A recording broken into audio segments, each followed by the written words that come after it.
Kwetiri kuita panyaya vision ndichikupai ma-updates enyaya dzinenge dzichiitika munyika yedu yeZimbabwe.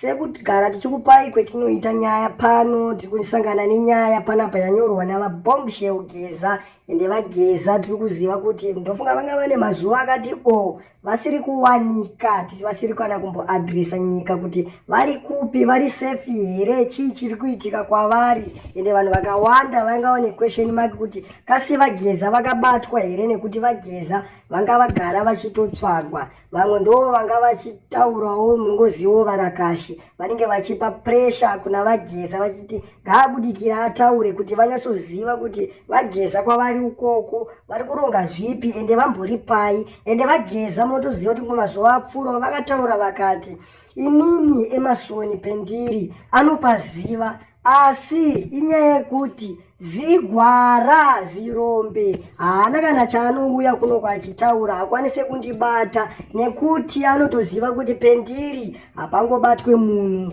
zvechiwai. Regai ndikupei nyaya iri kutaurwa navaGeza.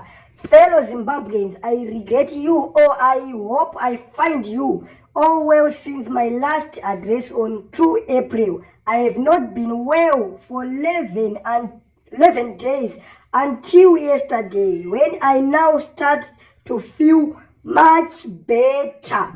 Nova murungu wanzwa vaGeza vari kutaura kuti kubva musi wa 2 April ndanga ndisiri kufila zvakanaka, ndosaka ndanga ndisiri kubatika, asi ndiripo mhuri yeZimbabwe, handina zvandakaitwa, ndichiripo. I have been battling with a diarrhea and continuous vomiting, and I suspect full play that no longer trust people around me, as some members of the SAS must be around me, and I strongly suspect they intend to eliminate me, but I'm convinced that I will never die before our goal of reclaiming Chinhu Chedu from Emerson and his corrupt cabal succeeds. Ndofunga mangowanzwa vari kutaura kuti ndanga ndisiri kunzwa zvakanaka, ndanga ndichingorutsa, handisi kunyatsoziva kuti chii chakaitika kwendiri. Ende vari kususpekta, munongoziva vakomana vacho vemusangano weZANU-ka kuti ndo vanhu vanga vari padhuze naye vaaishanda navo, saka anosuspekta kuti vanogona vane zvavakamuita. Asi iye ari kutaura kuti handisi kuzomira, nekuti izvozvi ndave kufila zvakanaka, ende handisi kuzomira kusvika tatora nyika yedu kubva kuna Emerson Mnangagwa nezvigananda zvake. Ende handisi kuzomira, ndicharamba ndakamira nemi mhuri yeZimbabwe sekuvimbisana kwatakaita pakutanga. We are now rethinking our strategy as we made a big mistake on announcing about our intended impeachment route. I will keep you informed but cautious of our idea being neutralized by Emerson regime before full implementation. I will make an address soon before 18 April. Ndofunga mangowanzwa vari kutaura kuti ndofunga ndakaita big mistake kugara ndaannouncer next move redu retuda kuita, sezvo Emerson Mnangagwa akabva atanga kumhanya. Ende munhu funga muri kuzviziva kuti parliament chaiyo pakatotanga kuda kupinda nyaya yeimpeachment yakabva yavhariswa ikanzi iri kuzovhurwa musi wa6 mwedzi wetiri kubata uyo. Ende ukada kutarisa vaGeza kubva zvavakatanga kutaura nyaya dzeimpeachment, ma-MP chaiwo ari kutengwa muparliament kuchingobudiswa mastands nedzimari dziri kungobuda.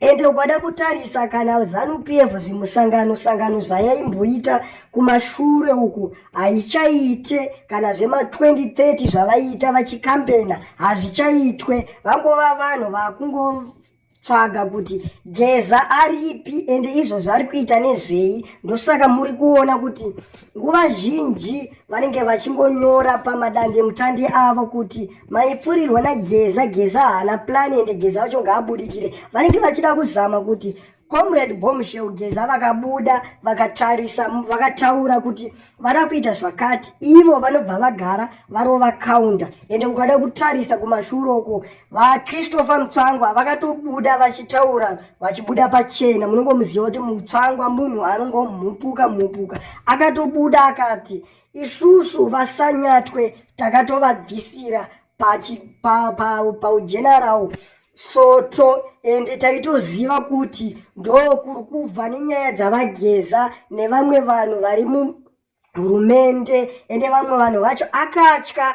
kutaura nezita. Asi munhu aitaurwa ipapo munongozviziva kuti vaitaura retired General Chiwenga ndiye munhu waasinganyatsonzwanana naye sekuziva kwemunoita. I will make an address soon before 18 April so that we keep the spirit of fighting for our hard and the spirit and independence alive. Thank you. Aluta continua. Ende munofunga manzwa vataura kuti ndichakuadresai before 18 April.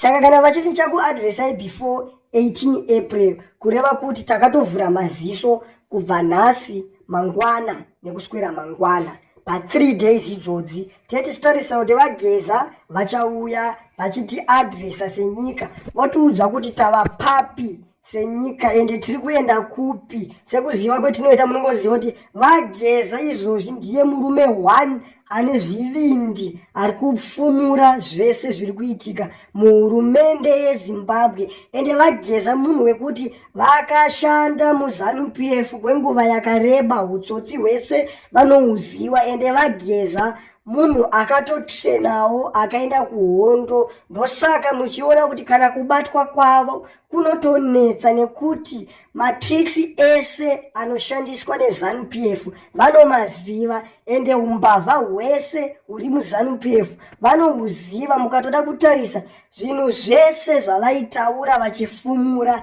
hazvina kana kumbotora time kuti zvibude, zvakangotanga kubuda pachena zvichingozviratidza zvega. Ndo zvaitoratidza kuti aiwa vageza munhu akatotumwa kuzodzosa nyika kuvana vevhu. Mukatoda kutarisa vanhu vakaita sana Whitney Chivhayo, vanhu vari kutotambisa mari yenyika zuva nezuva vachipa vanhu zvinhu, iri nyaya yekuti vari kutsvaga support muZANU-PF. Ende zvinhu zvaanotopa anopa kune vanhu vanotsigira ZANU-PF chete, haana vamwe vanhu vaanopa vasingatsigire ZANU-PF. Ende iye anototaura kuti as long uchitsigira ZANU-PF ndinokupa something. Ende ukatarisa type yevanhu vaari kupa, ari kupa vanhu vane vanhu vanovatera kudhara. Like ukatotarisa ari kupa vakuru vemachechi vane chechi dzakakura dzine vanhu vakawanda vekuti vanozoziva kuti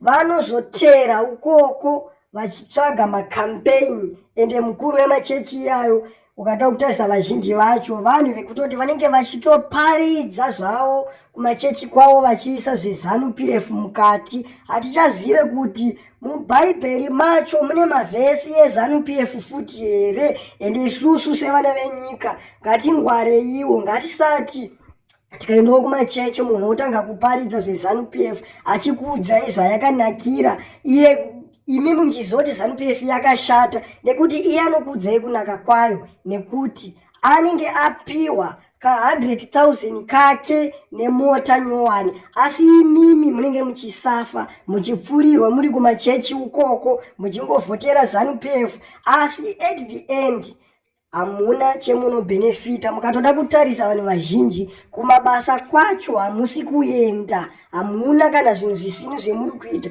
muri kutoraramawo nekuhwasela kungwavha-ngwavha. Ukatarisa ZANU-PF yacho zvekungwavha-ngwavha zvacho haitozvifarire, inotoisa mumwe mitemo yekuti itokuita kuti vanhu murambe muchisafa. Vanototera pemunotorarama napo pacho vachida imwe pesendi yemari kuti ivo homwe dzavo dzigare dzakafuta. Kumba kwavo ndokunofanira kudyiwa chete. Isusu semacitizens hatina chetinofana kuita chinooneka. Tinofana kungoramba tiri marombe, vana vedu voita marombe, ana baba vedu vacho nana sekuru vedu vakatofawo vari marombe. Generation uyo mangwana yongoitawo marombe. Ndo unhu hweZANU-PF haidi kuti vanhu vabudirirewo munyika mavo. Vanoziva kuti mukabudirira munyika menyu munotangawo kukura musoro, asi ukaramba uri pasi muchisafa, vanoramba vachikuitise zvamunoda muchivanyengerera.